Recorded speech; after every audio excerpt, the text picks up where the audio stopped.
Hey, good morning, guys. It's your boy Play. We're here at a local lake. I thought I'd get away from the general public because of the corona and show you guys what I've been running as a live streaming backpack and go into detail about how that works. There's been a lot of questions. So let's get started. Hey, what's up? What's up, guys? We're out here today to show you guys how to set up a proper backpack for streaming. Now, this is just the ordinary thing that we normally build that you see off the internet. A lot of people call it the gun run. It's powered by the LiveView Solo. So I wanted to show you guys basically what I carry around every day when I'm live streaming and just kind of walk you through it and explain to you. It's a lot simpler than it looks. It's basically the software side that's a little more complicated. But I'm going to run you guys through what everything is and how you can get to live streaming for, well, under $2,000. But then you have your data plan that obviously is a little more expensive depending on where you go. I'll put some links in the description below that explain the pros and cons of different services. So backpack weighs about 12 to 15 pounds depending on how it's configured for the day. But this is a Manfrotto backpack, hotspot modem, LiveView encoder on this side. That's why I'll put the description for the backpack down below where you can pick it up. Basically it has two vented pockets on either side, and that comes in real handy for when your equipment starts to overheat or it's hot outside, and it allows that stuff to breathe. The main eye of the whole system is the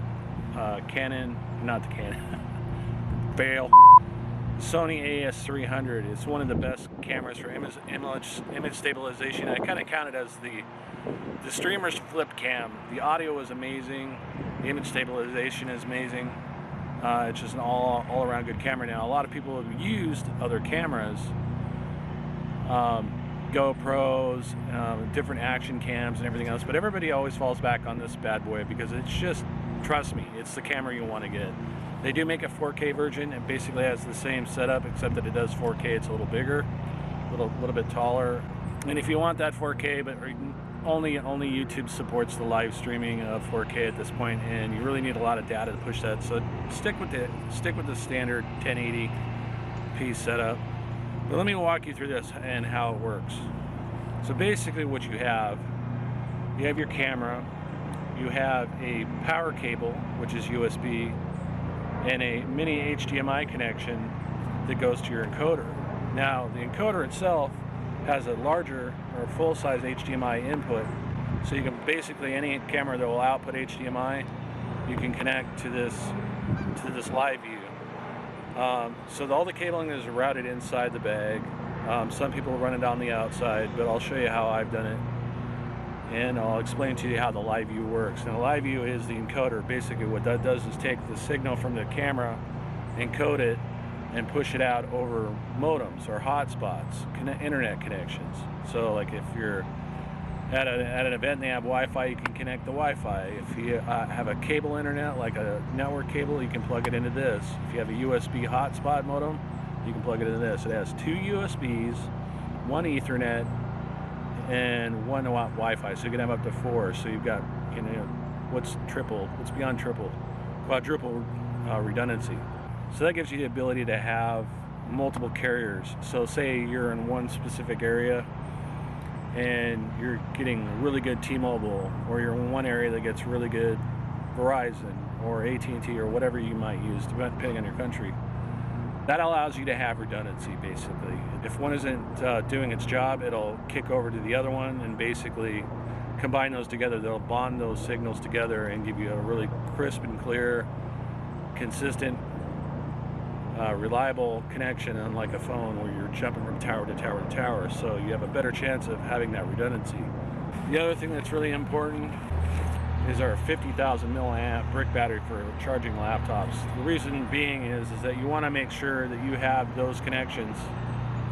You want to have those connections. You want to have that 12 volt and 20 volt connectors to charge your encoder, to keep it charged.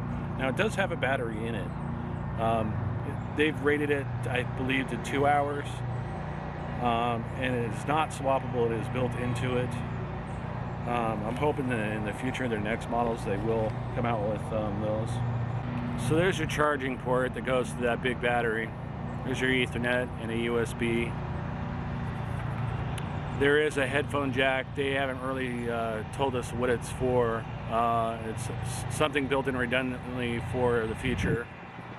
And then you've got your HDMI in, and then you got another USB. These things are built like solid rock, man. These things last forever. They do have a built-in fan to help dissipate the heat, and a LCD screen on the front that gives you the information and the ability to choose your connections and what have you. Now, when it comes to connections, you have your hotspots. This one here is a Jetpack by Verizon. It's unlocked, actually. I get this from another provider. I'll put the link down below for that. And it allows you to have uninterrupted priority internet. So that connects via USB to the encoder and allows you for one connection. Now, you can have multiple connections. You can have up to 4, like I said, but they have LRT, which is their bonding method. So what that does is allow you to have more than one of these plugged into here to have multiple connections to have your redundancy. Like I said, again, that's where it really all comes down to. You'll lose your viewers if you don't have that redundancy and your stream doesn't stay up and running. It is $45 a month, but I really consider that if you're going to add more modems, it does get expensive. Somewhere between $150 and I think $300 if they're international SIMs in these per month. It adds up really quick. So keep in mind what you guys want to do with it. You can get away with using 1. You can get away with using 2 for the redundancy factor with the LRT, which really steps your game up. And then 3 and 4, if you're constantly moving around, is a really good idea to have more international SIMs and those services in these hotspots. One of the very best modems out there, and I will completely justify the reason for spending the money, but is the Nighthawk M1, which has the ability for a lot of internal features. It's a little bit bigger of a modem, but they are the best. They are worth it to spend the extra money. So I hope this little video kind of helps you understand how all this works and why these big backpacks are really worth every dollar you spend on them. So let's take a little bit closer look at the backpack. Basically what I've done with this camera has a USB and mini HDMI cable running to the encoder. It's an 8-footer, so it gives you the ability to tuck some side into your bag. So if you want to carry the camera in front of you, you can, but you'll still have a cable running to it. Then it runs into the encoder, and then the battery. Now the batteries, one note that I do want to make is that these are 50,000 milliamp batteries. They are big. They do not allow these on airplanes. They generally end up confiscating these things. Run $150 each, and they usually have 2 of them in case one runs out. I have the other one charging, and I put it in there. One way to get around this is to tell the TSA when they look at it, it doesn't look like a battery in the X-ray. This is a Power Oak K2, and if they don't look really closely because the lettering is really small, tell them it's a hard drive. Tell them it's a portable hard drive charger or whatever. Try not to bring up the word charger. But these are safe. They do get mailed around the world and stuff like that. And well, what do they get mailed around by? They're usually flown. But if you want a peace of mind, just mail them ahead of time if you're going somewhere else.